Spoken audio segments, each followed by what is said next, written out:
top 10, les gars, un top 10 des raisons de pourquoi j'aime le Barça, pourquoi peut-être vous aussi vous aimez le Barça. Si j'oublie des choses, ben, n'hésitez pas à les mettre en commentaire.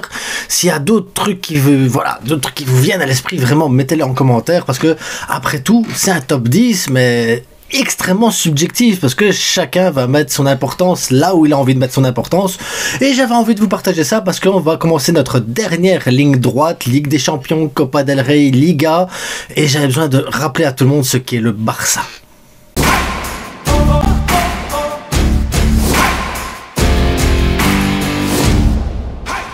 Un top 10 évidemment qui n'est pas dans l'ordre de top 10, mais voilà, il faut bien commencer par quelque chose. Donc le top 10 commence avec le Barça est le club qui a le plus combattu le fascisme, les gars, avec une histoire, vraiment une histoire, on pourrait tourner une série Netflix limite avec l'histoire du Barça, tellement ça a été impressionnant, que ce soit de la création jusqu'au moment du fascisme, le moment où la capitale madrilène, Franco, il a voulu exterminer le club et tout ça, et tout plein de trucs, le blason, le changement et tout ça. D'ailleurs, une mini-série va sortir où je vais donner un cours d'histoire sur le club du Barça, sort fin de l'été pour toutes les personnes qui ont souscrit à la chaîne, les gars. Donc il y aura ça qui va sortir, ce sera une mini-série de 12 épisodes. 12 épisodes, ils sont écrits. Il n'y a plus qu'à les tourner et à les monter, parce que là il y aura des photos d'archives et tout ça. Donc voilà, le club avec la plus grande histoire, c'est le Barça. Deuxième raison aussi, comme ça, c'est la passion, les gars, les supporters, les passions des supporters. Parce que qu'on soit d'accord avec mes propos, avec les propos d'un autre, qu'on soit en désaccord, qu'on ait envie de... Il y a tellement de façons de voir le football, tellement de façons d'interpréter les choses, tellement de façons de voir le Barça jouer, tellement de façons de l'apprécier, que tout ça, ça vient d'une passion, les gars. Et cette passion, c'est le Barça. On aime tous le club, on est amoureux de ce club, on est acharné par ce club, et dès qu'on dit du mal de club, on est là en train de le défendre à corps et âme, les gars. Et ça donne envie d'aimer ce club encore plus, parce que les supporters tous, on est en communion, l'air de rien. Même, je vous dis, même quand on n'est pas d'accord, on reste en communion, parce que on n'est pas d'accord pour le bien du club. Encore une fois, ce qui compte avant tout, c'est le club et rien d'autre. Le club, Mesquin Club, les gars, on est une famille tous ensemble, et rien que pour ça, pour la passion, les supporters qui nous sommes, voilà, ça fait partie du top, les gars. Les supporters font partie de mon top, et ça c'est vous, les gars, aussi. Troisième raison, l'ADN, les gars. Le beau jeu, l'identité, tout ça, c'est notre priorité. Il y a des clubs, ça va être le trophée, on a gagné des trophées, ça va être on a gagné un match, on a 3 points. C'est tous ces trucs-là qui sont un peu plus terre à terre, j'ai envie de vous dire. Nous, de notre côté, c'est beaucoup plus subjectif. Tu peux faire un grand match, avoir du jeu, tu peux avoir tout ce que tu veux derrière. T'es obligé de produire quelque chose de beau, quelque chose d'agréable, quelque chose qui va te donner envie de regarder le prochain match. Tu dois avoir de la magie quand tu regardes le Barça. Et ça fait partie de notre ADN. Tu perds, tu perds. Tant que tu as respecté ton ADN, tant que tu as respecté l'institution, c'est pas grave. Tant que tu as mouillé le maillot et que tu ne t'es pas trahi dans ta manière de jouer, dans ton ADN, on respectera plus ça qu'une victoire bête sans saveur. Parce que nous, ce qu'on veut, c'est le jeu. La beauté, l'ADN, les gars. L'ADN du Barça, elle est là. Et cet ADN, en quatrième point, elle a fait venir les plus grands joueurs au Barça, les gars. Les plus grands joueurs du monde sont passés par le Barça. Et on a réussi à faire venir ces joueurs-là parce que l'institution, parce que cet ADN, parce que les supporters, parce que tout ça nous a permis de le faire.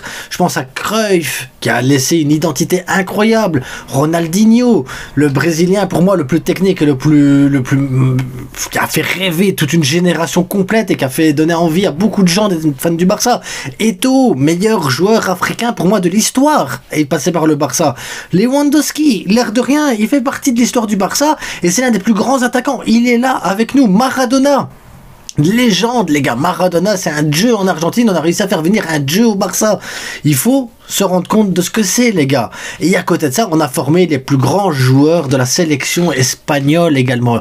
Des joueurs qui ont gagné des Coupes d'Europe, Coupe du Monde. Je pense à Iniesta, Puyol, Xavi, Busquets, Piqué, et j'en passe, et j'en passe. Mais le Barça, en fait, est ce qui se fait de mieux pour le Barça, mais également ce qui se fait de mieux pour la sélection espagnole. C'est ce qui apporte le plus de grands joueurs. Les plus grands joueurs sont passés par là, les gars. Et par passion, par envie de laisser son empreinte dans l'histoire du club, pas pour de l'argent ou des contrats, non, la passion, les gars, parce que les joueurs, c'est également des passionnés de football, et quand tu aimes le foot, ben, t'es au Barça.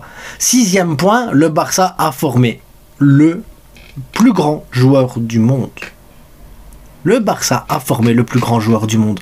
Et on pense tous à Lionel Messi, qui a gagné toutes les compétitions avec le Barça, qui a gagné toutes les compétitions avec sa sélection, et aujourd'hui, Messi est le plus grand joueur de foot de tous les temps. Et c'est le Barça qui l'a formé, c'est le Barça qui lui a donné sa chance, c'est le Barça qui lui a rendu cette légende. Et c'est lui qui a fait en sorte que le Barça soit également une grande légende. Faut pas oublier, les deux ont été incroyables, que ce soit le Barça ou Messi. Mais tout ça, c'est grâce au 7e point, on y arrive, à la Masia.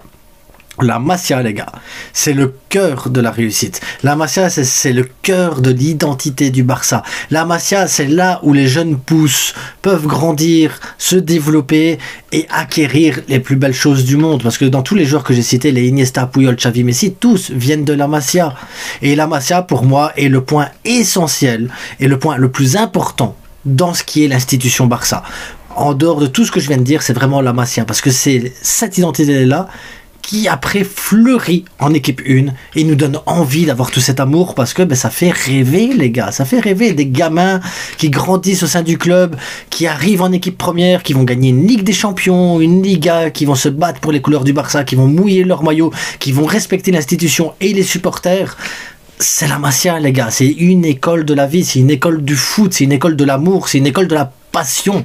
Et donc la Masia doit être respectée. 8e point, la Masia a produit les talents du passé, comme je viens de le citer, mais également produit les talents du présent, les gars.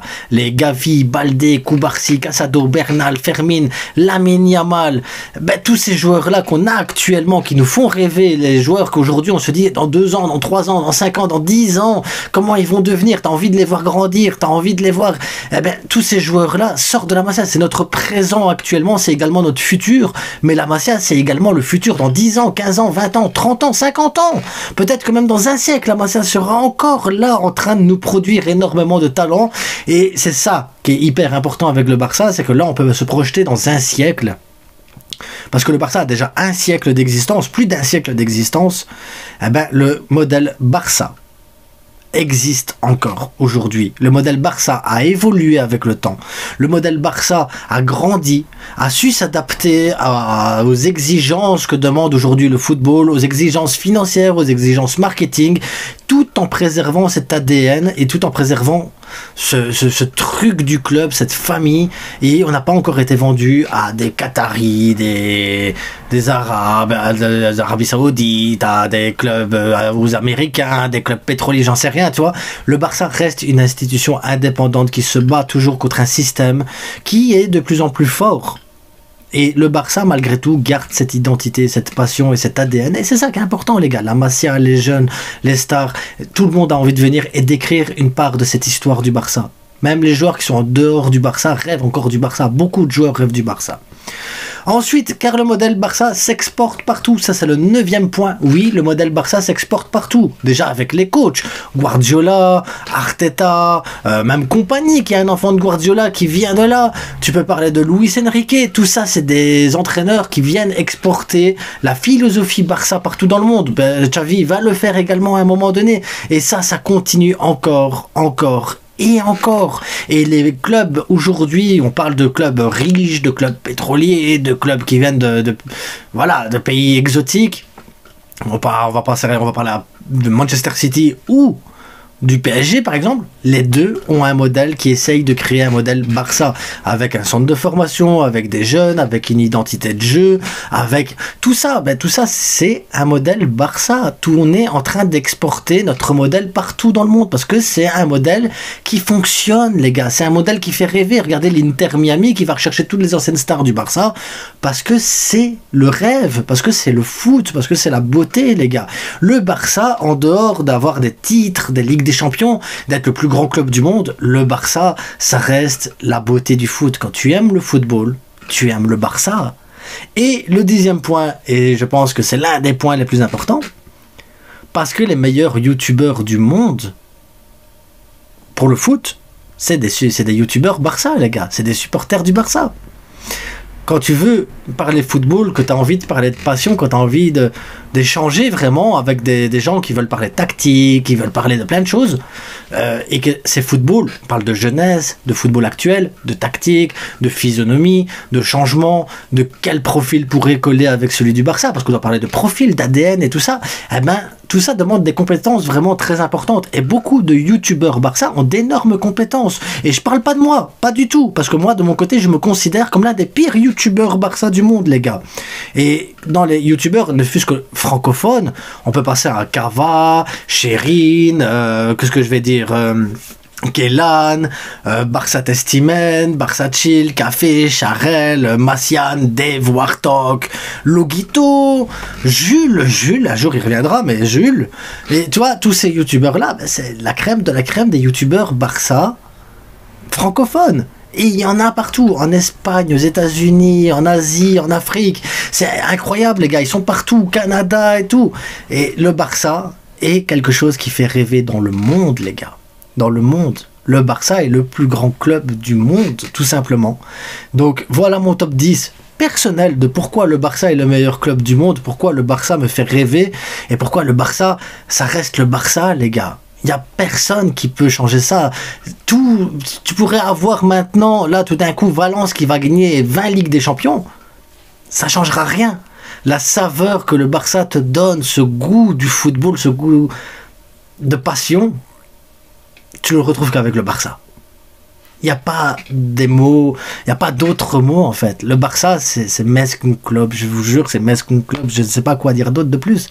Donc voilà mon top 10 personnel. Si vous avez d'autres tops, d'autres points, d'autres choses qui ont envie de vous dire oui, on est le Barça, ben, mettez-le en commentaire. En attendant, ben, on va se retrouver bientôt pour l'avant-match contre Dortmund, parce qu'on a la Ligue des Champions, l'avant-match pour la finale de la Copa del Rey, l'avant-match pour tous les derniers matchs et tout ce qui va se passer, les débriefs à chaud, les analyses, l'actualité. On va se retrouver pour beaucoup de points, points mercato, on va parler de plein d'autres choses encore dans les 10 semaines qui vont venir. Il y a énormément de choses qui vont arriver et j'espère énormément de belles choses, les gars. Hier, on a fait match nul, ça sonnait comme une défaite.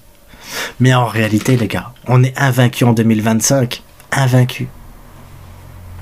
Donc soyons positifs et profitons, franchement profitons, parce qu'on va revivre de nombreuses belles années avec ce Barça, et ce n'est que le début d'une nouvelle page de l'histoire qui commence. Le début. Donc profitez-en, parce que là aujourd'hui vous faites partie de cette histoire qui est en train de s'écrire. Vous faites partie de cette nouvelle page, et je pense qu'il serait important de profiter au maximum de la saveur de cette page et ne pas partir défaitiste pour le moindre petit détail, parce qu'on est en train de vivre quelque chose de grand, les gars. On est en train de faire éclore quelque chose d'incroyable, alors profitez-en au maximum. En attendant, je vous souhaite à tous une bonne journée, une bonne nuit, une bonne soirée, et n'oubliez pas le plus important, ça reste que du foot, et respectons les adversaires, parce qu'on est plus grand et plus fort qu'eux. Ne nous mettons pas à leur niveau.